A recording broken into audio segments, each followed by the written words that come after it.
There's a reason you can tell a complete stranger no without blinking.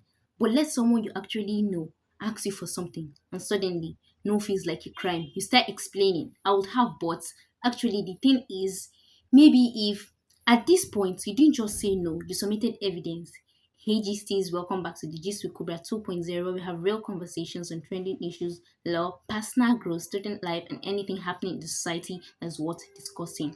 Now, let's get back to our gist. And speaking of no, who's calling me? Hello? Okay, what happened? Tomorrow? Ah, I actually have something to do tomorrow. Okay, I'll try. No problem. Why did I just say that?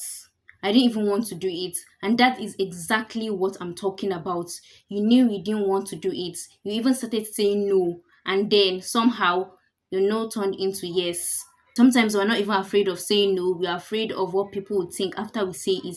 And what if they think I'm selfish? What if they get offended? What if they stop asking me for help? So we say yes. Even if when we're tired, even when we have our own problems, then later we are complaining. Why did I agree to this? Meanwhile, nobody forced me to do it. I said yes. And that's where sometimes we make things difficult for ourselves. We want people to understand our limits without actually telling them what those limits are. But how would they know? We said yes. Now, I'm not saying we should stop helping people.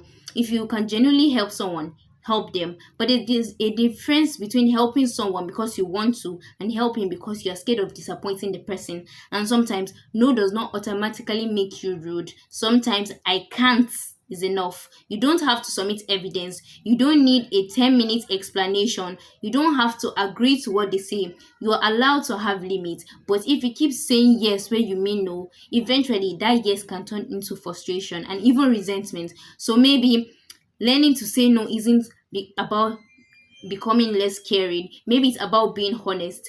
Maybe it's about being honest about what you can actually handle. So just is what is harder for you, saying no or dealing with someone's reaction after saying no? Tell me in the comment sections. And if you know someone who says yes to everything and complains later, let me know. Like, share, subscribe, and I'll see you in my next video. Bye.